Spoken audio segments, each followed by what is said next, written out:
suis Jean-Christophe Gigot, adjoint à l'environnement à la mairie de Volvic depuis 6 ans et aussi administrateur du CEPIV, le comité environnement pour la protection de l'impluvium. Sur un plan professionnel, donc je suis le directeur de la Ligue pour la protection des oiseaux Auvergne depuis 22 ans et à ce titre-là, très intéressé par tout ce qui touche la préservation de la biodiversité sur l'impluvium de Volvic.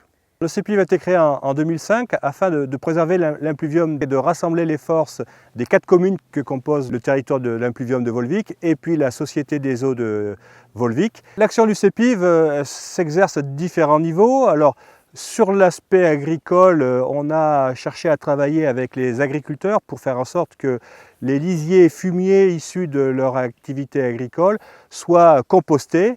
Donc on finance une partie de l'activité de compostage de ces fumiers qui du coup vont devenir beaucoup moins agressifs pour le milieu naturel et pour la qualité de l'eau. On va aussi avoir des actions bien évidemment sur les stations d'épuration qui existent sur les villages de l'impluvium. Il est important pour nous de préserver ce patrimoine naturel et donc on y conduit des actions favorables d'une part à la connaissance de ce patrimoine naturel et deuxièmement des actions pour le préserver. Moi souvent je fais un parallèle entre effectivement la qualité de l'eau de Volvic et la biodiversité, la qualité du patrimoine naturel.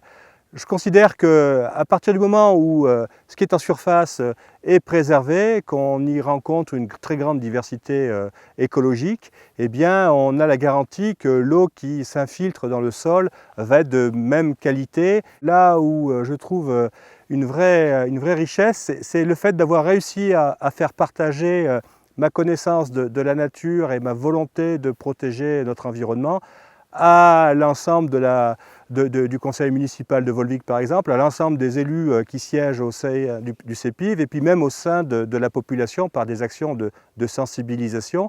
Parce qu'effectivement, si on veut demain préserver notre environnement, il faut que tout un chacun en ait conscience du besoin de sa protection et de ce qu'il représente. Et je trouve que c'est la plus belle des richesses que d'arriver à contribuer à cette connaissance.